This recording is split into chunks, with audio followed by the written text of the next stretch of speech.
So, good morning mga kabalbas. Ah, Araw ngayon, Sabado. Ang gagawin natin ngayon, general cleaning, maglalaba tayo. Sana hindi umambon kasi parang aambon eh. Oh, madilim yung ulap.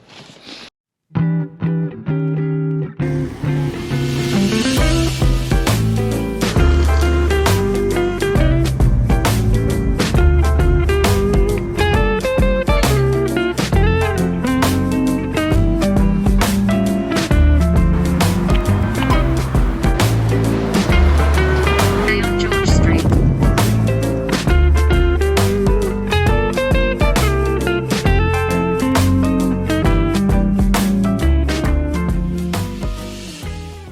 Medyo tinanghali na tayo. 9:45 na. Pero kailangan natin bumangon kasi magluluto pa tayo ng breakfast. Tapos may darating tayong bisita, may kukunin sa atin piyesa ng motor. Tapos may kakabit din sa motor. So marami tayong gagawin ngayon. Magpapaduplicate tayo ng susi. Tapos try natin pumunta dun sa pinagbutasan natin ng hikaw. Dahil magaling na siya, so papalitan na siya nung sakto talaga na size or yung gusto ko na hikaw. Although pwede na to, so medyo maluwag siya kasi nga kung nagpabutas ka daw, talagang mahaba yung ilalagay para may room para sa pamamaga. So try natin, 11 to 7 naman yun, so pwede tayong pumunta doon ng mga after lunch. So sa ngayon, ang dami nating kalat. Oh, mag-ayos tayo dyan. Medyo siya nga pala, no, yung sinabi ko pala nung nakaraan na 'di ba bumili tayo ng mic. Nasundan pala 'yon. So pagkabili natin ng mic na go-to, hindi agad natin siya na-test kasi natuklasan ko na kapag meron kang ganun, kailangan mo pala ng GoPro Media Mode para doon mo isasalpak yung wireless mic. So naghanap pa tayo mga 3 days, may nag-post, so nakabili na rin tayo ng media mod, nakakabit ngayon, pero hindi pa natin ginagamit yung wireless na mic kasi feeling ko may built-in mic kasi itong media mod, so feeling ko baka okay na siya kasi tahimik naman dito sa bahay, tapos ako lang naman yung nagsasalta, so hindi natin kailangan maglapel dahil wala namang ibang noise. So medyo ayan, meron pa tayo dito, makikita mo ayan yung mga iba nating nilabhan. Tapos magba-vacuum tayo. Medyo late na pero madali lang naman, maliit lang naman yung bahay. Hugas tayo ng lilinisin natin yung lababo, tapos magwawalis. Yan, habang nag-chocolate na drink. Yan. Yun lang naman ako everyday, di naman ako nagkakape. Kasi acidic ako eh. May bagong season, mag-ayos tayo ngayon ng mga gamit. Itatago natin yung mga pang sobrang ginaw na mga jacket or mga gamit natin na ginagamit sa winter, medyo itatabi na natin yan. Nakulimlim parang hindi Asya nga pala, mamaya maglulumpia tayo kasi nagluto ako ng giniling, so bumili tayo ng lumpia wrapper. Ito lutuin natin mamaya, Yakult. Mamaya update natin kayo mga kabalbas na sa mga gagawin natin ngayong Sabado na sana matapos natin para bukas Linggo iba naman yung ating gagawin.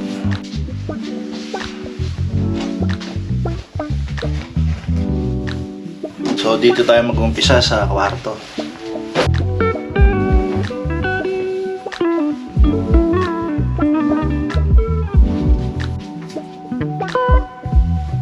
Pahinga muna tayo kasi nag-charge pa yung vacuum natin. Meron na natuklasan dito sa GoPro Hero 10 na medyo, kaya pala nung nabili ko siya 99% brand new. So meron siyang dalawang battery kasama yung kulay white. Yun yung parang long lasting ng GoPro. Yun na yung pinaka, sa ngayon yun yung pinaka nila latest na battery.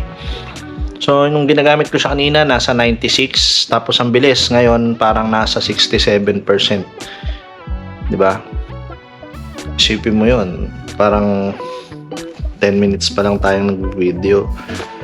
Tapos parang 20% na yung nabawas. So, tatlo yung battery na kasama nito. So, kapag mag-charge, yung charger, yung cable, dyan natin mismo isasaksak sa gilid ng GoPro. Try natin maghanap ngayon nung parang base. May nabibili yatang base na doon ka mag-charge para habang ginagamit mo yung GoPro, nag-charge na yung ibang battery. Hindi na kailangan dito pa natin i-charge sa mismong unit. So, yun lang. Mabilis siyang malobat. Partida, winter pa.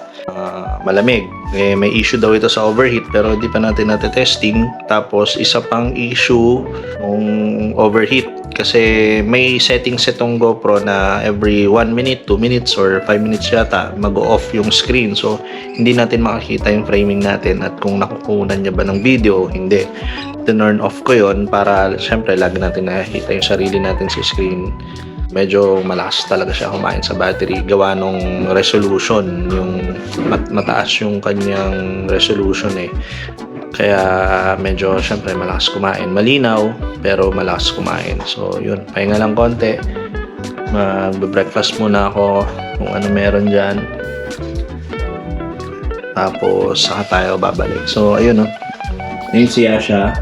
Yan, nagkasundo kami na siya yung magluluto ng lumpia, tapos ako yung maghuhugas kasi syempre pag medyo konti lang yung hugasin yan, ako na lang yung maghuhugas kasi ako yung naglilinis. So siya na lang magluluto ng lumpia. Tapos mamaya mag-grocery kami after lunch.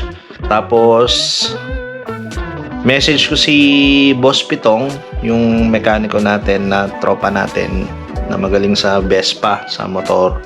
So may kukunin siyang pyesa sa akin.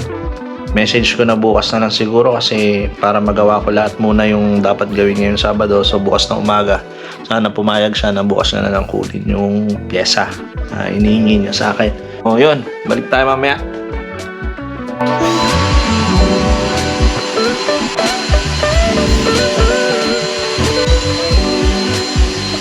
Pala mga kabalbas, nakabili ako dito ng Dyson na vacuum.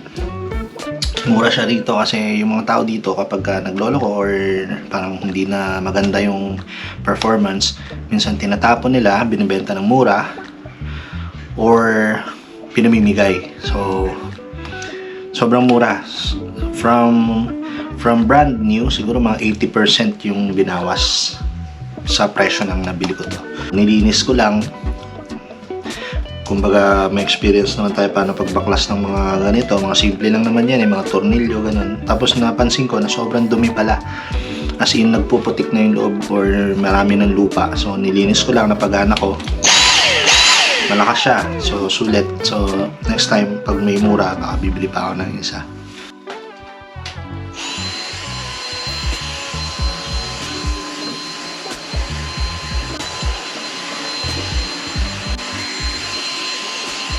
Kung mapapansin nyo pala, may basahan ako dito. Pang toilet to pero nilagay ko siya sa room kasi yung pagka winter dito, sobrang lamig ng sahig, hindi mo matatapakan. So naka-rubber ako na tsinelas. Ito, yan, rubber na tsinelas. Tamo, may sabon-sabon kasi pag naligo ka, naka-tsinelas ka. So paglabas mo, tatapak ako kagad dito sa rag na yan. Pag tuyo na yung pako, ito na yung susutin ko. Yan. Kasi hindi mo matatapakan ng sahig, mapapasok ka sa lamig. Mahirap pag winter, so yun, kaya may basahan. So, almost done na ako dito sa kwarto. Yan, 90%. Malinis na natin, vacuum na lang, tapos konting punas-punas ng pasamano, then lipat naman tayo sa sala.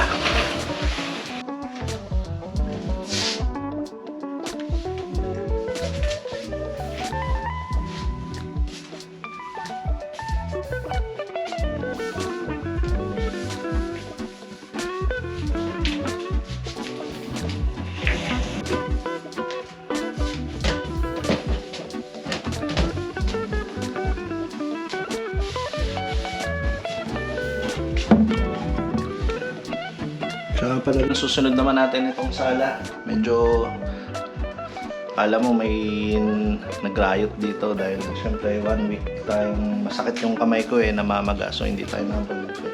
So ngayon, Sabado, abusuin natin.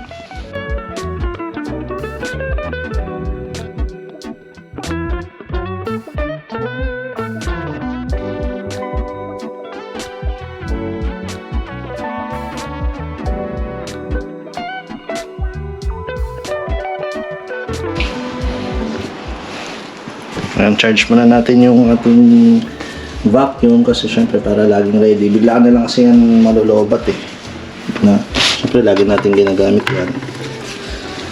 So yun, ito yung TV namin. Tapos syempre ito dinala ko galing Pilipinas. Salamat Monique sa regalo mo sa amin. Okay, nasal kami. Ayan, dala-dala namin yan dito.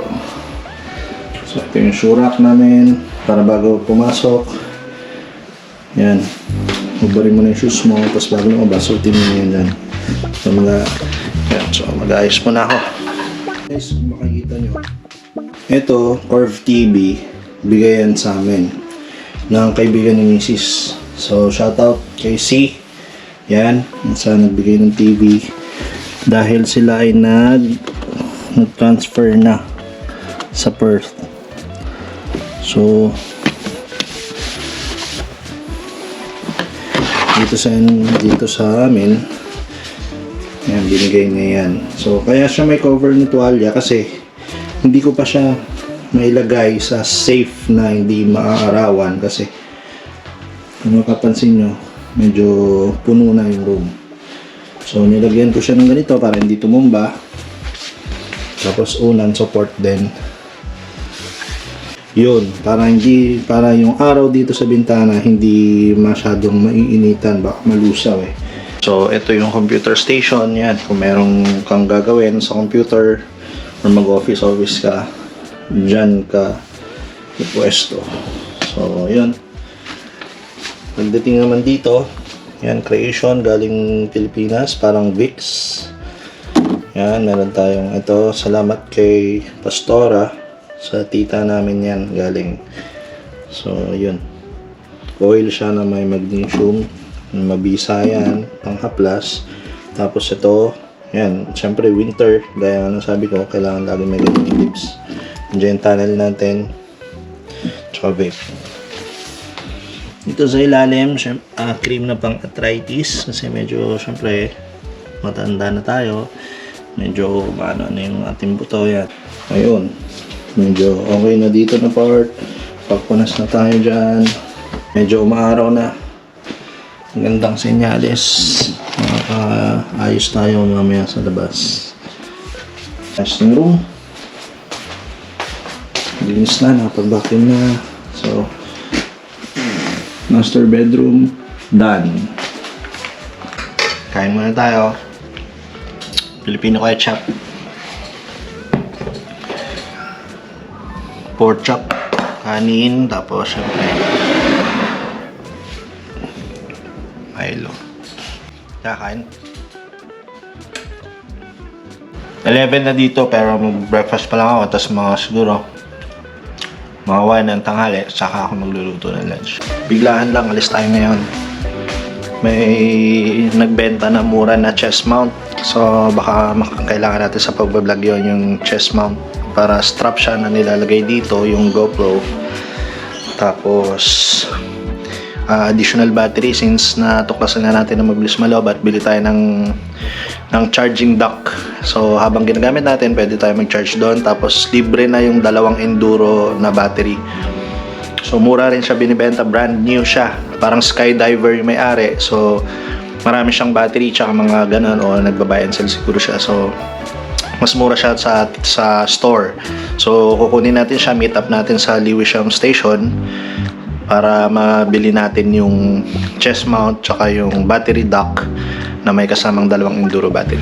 Sige, update ko kayo sa biyahe natin. Yan mga kabalbas, naghihintay tayo ngayon ng bus papunta dun sa Ashfield Station dahil doon natin i-meet yung buyer. So, medyo makulimlim, umaambon na, pero nakalimutan natin magdala ng payong. Pero yun, tuloy pa rin tayo kasi alauna yung usapan namin dun sa station. na magkikita kami. So yun, balitaan ko kayo.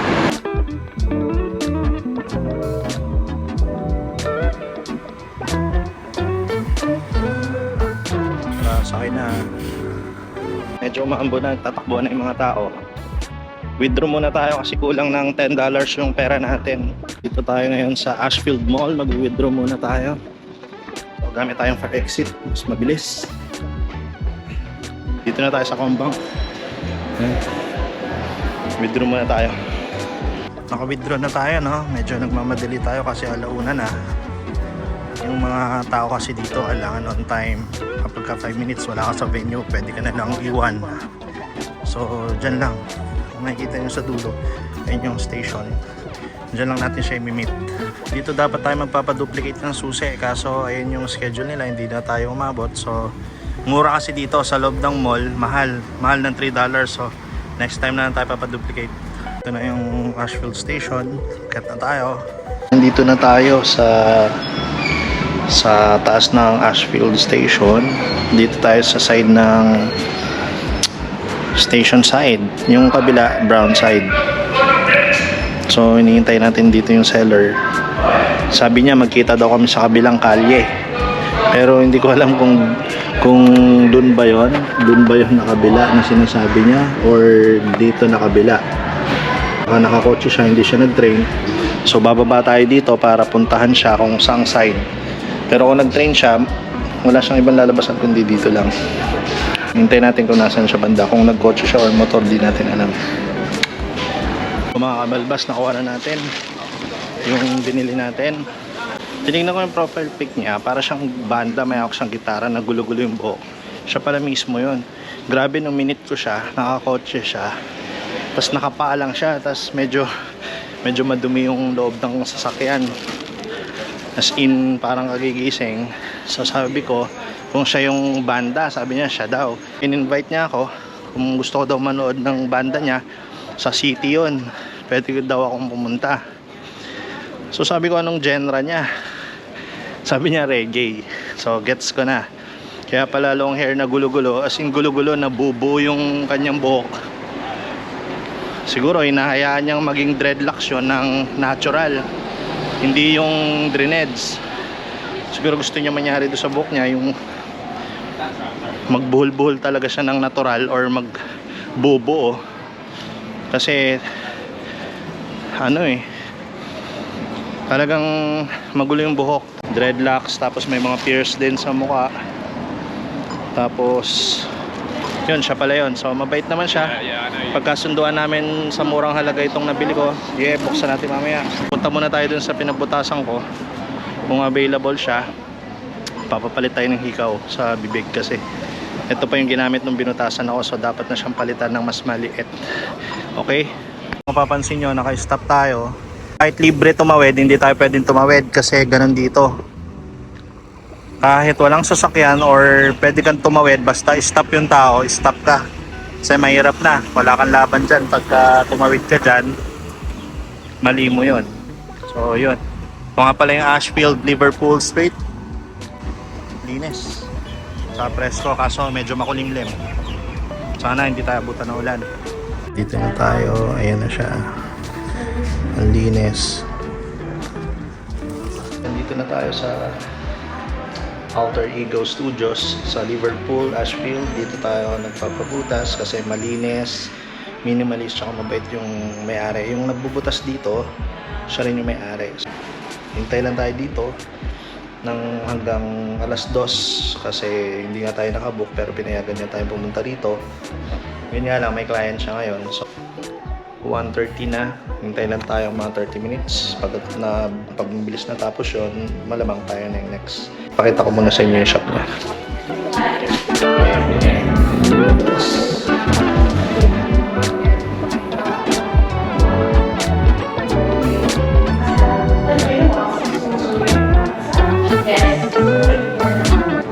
Ito yung mga panlinis ng tenga habang ginagamot or di pa magaling. So kapag di pa magaling, bebentahan ka niyan. Mga piercing. Maganda.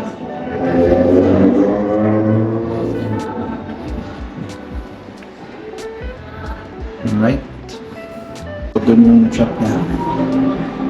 Ayan, doon. Linis na. Doon. Ang pagod, tumakbo ako dun ah. Kailan natin yung turn natin? How was your vacation? It was good. 3 weeks? It was really warm, yeah. And then I came back here, it was freezing. But besides that, it was fine. I went with my family, which was nice. Yep. Alright, I'll get you to lie down and I'll take this one out. How did you go healing it? Did you have any problems with it or was it No, okay? it doesn't swell. It did not swell. Oh, at all? No. Oh, wow, okay. Not even for like the first week? No. Okay, cool. So I'm going to take it out. And your daughter's piercing, how's that healing up? Was that okay? This one? Your daughter's one. Didn't she come in as well to get your little piece?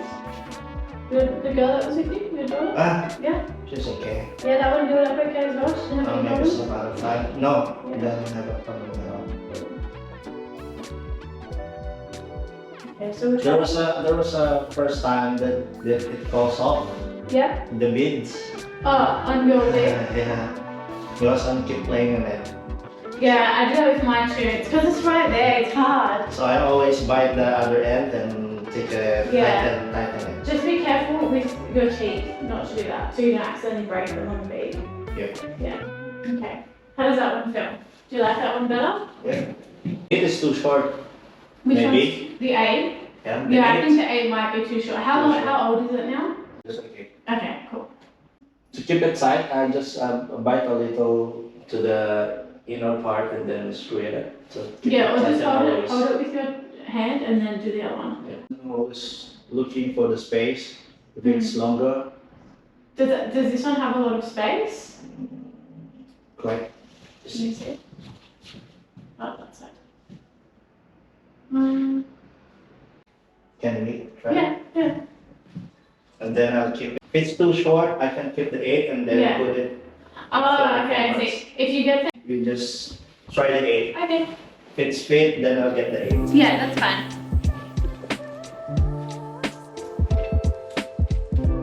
Now?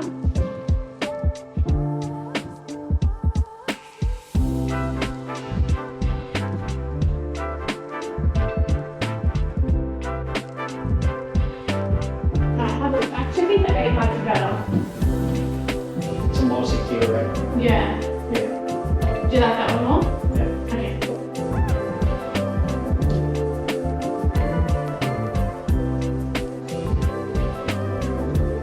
How much is this one? If you don't get the 10, then it's free. If you get the 10 as well, then it's 30. Okay. Okay, there's that one. This is the old one. Yeah. I'm just gonna clean this up.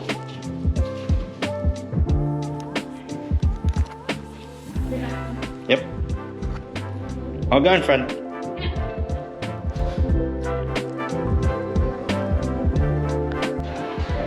Yo, tapos na tayo magpapalit ng piercing. So akala ko sa next service or next na purchase ay 20% discount. Yun pala, libre lang. Akala ko kasi medyo hindi kami nagkaintindihan nung nakaraan. Siyempre, parang nakabaan pa ako nun. Naalala ko lang, basta may 20% discount. Ngayon, nung magbabayad na ako sa kanya, libre daw. So, ibig sabihin, etong kinabit na pangalawang hikaw na mas maikse, na tunay na hikaw na, para pang matagalan, parehas lang siya ng quality titanium, pero pang matagalan na to kasi fit na siya sa labi ko. So, akala ko $20 siya. Tapos 20% discount. Yun pala, kasama siya dun sa initial o sa una kong binayad nung nagpabutas ako. So libre siya. Binalik sa akin yung mahaba, yung ginamit tong bagong butas. Tapos may libre na kinabit ngayon yung pang matagalan na naikaw. So punta muna tayo ng mall. Kitain natin si Asha dahil mag-grocery kami. Okay? Woo! So, nandito na tayo sa Woolworths. Woolworths, yung parang grocery nila dito.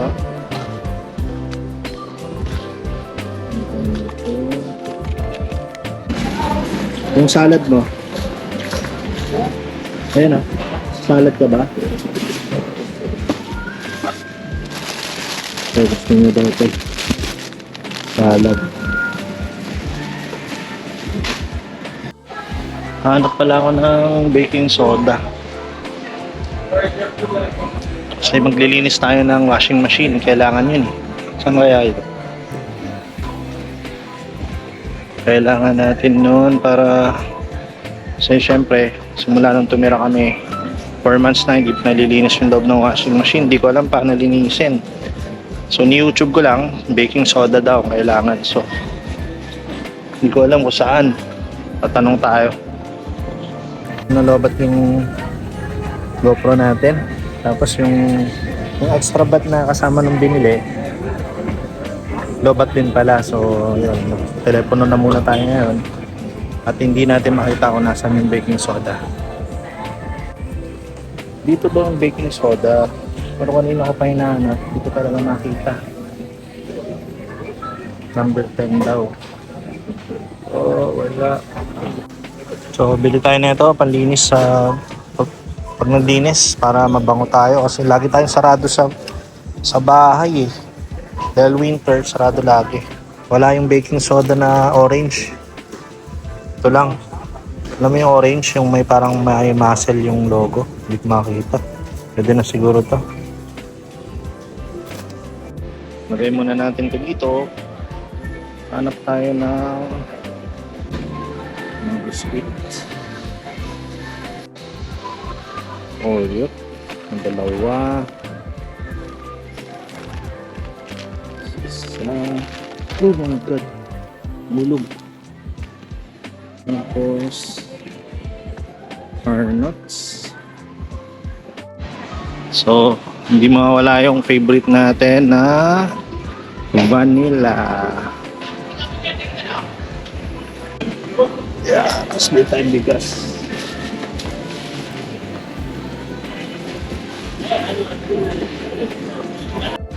So, dito tayo bibili ng bigas.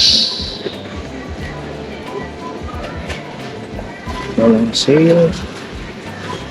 Ito sale, Jasmine. Isa lang muna ulit. Ay. Parang yun. Pie Jasmine. Ito. Jasmine white rice. Ano kayang pinagkaiba nun? Ito na lang yung dati. Sayang yung punta eh. So, buhay lang tayo. Tapos may goreng. Kuha tayo niya namin. May goreng. Dalawa. Dalawa siguro.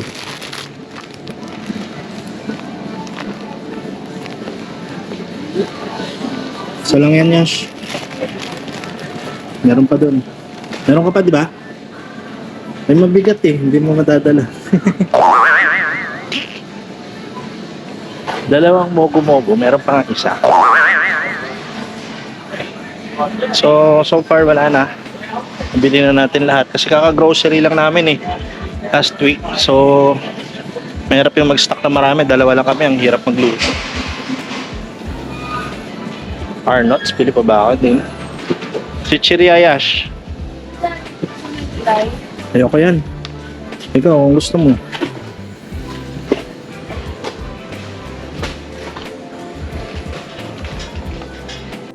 Spam, syempre. Ito. Pang emergency. Kaya tawag magluto. Spam. Hindi na yata natin ito mabibitbit. Yash, di na yata natin ito mabibitbit. Konti-konti lang. Kasi yung mga chichirya. Makita. Tagal na namin dito nag-grocery pero hindi ko pa rin talaga alam mo, hindi mo makabisado yung mga bilihin kung saan nakalagay. Meron na. Yung chichirya na lang. Tapos, let's go na.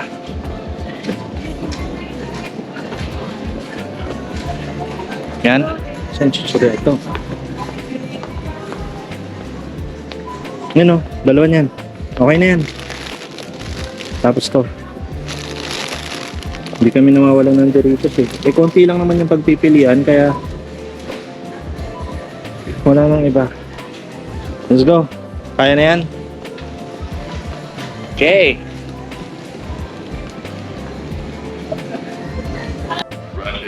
Wala daw bang manghang na Cheetos? Ano yung Cheetos? Hayash?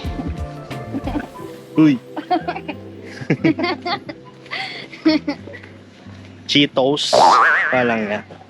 May Cheetos ba? So magbabayad na kami. Ayan yung cashier. Para makauwi na agad at di na mapagastos pa. Okay na yan? So naka-grocery na kami. Medyo marami. Hindi kasya dito. So pabili natin si Yasha ng mga paper bag. Tapos baka mag-Uber na lang kami. Uber na lang tayo, Yash.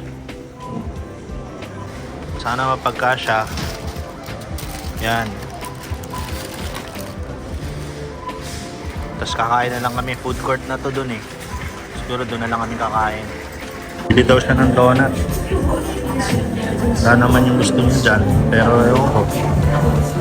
Yung makita niya. Dito pala kami sa Bonbon, Ashfield Mall, Bakery.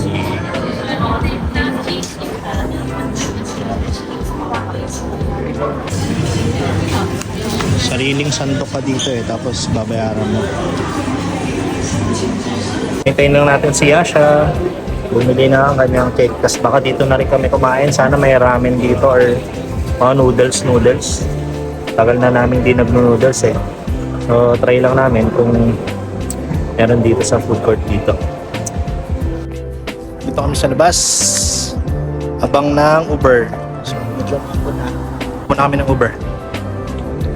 Yun, waiting na kami ngayon ng Uber. 5 minutes away sa amin. Nandito na siya. Medyo maambon na. Bale, balikan ko na lang kayo sa pag nasa bahay na kami para habang nagliligpit kami or habang nilalabas namin yung grocery namin, nilalagay sa cabinet, so baka makapag-vlog pa tayo. So, kita-kits na lang sa bahay. Next time na lang sa mas detalyeng pag-grocery para may idea kayo sa magkano yung mga presyuhan dito at yung mga pwede natin mabili na iba na wala sa atin sa Pinas dun sa Kohl's or Woolworths or Aldi. So hanggang dito na lang. Putulin ko na muna. Ciao! Mabilisan lang. Tesla yung aming Uber. Uber yun, pero Tesla yan. Yeah. May bangga pa. May mga sinampay yung kapitbahay namin dito. So sana walang nahulog. Yung cellphone ko kanina nawawala eh. Yung pala nahulog sa gilid ng upuan. Sana yung ATM ko hindi nahulog. So mamaya ulit. Yun, nakauwi rin sa wakas mga kabalbas.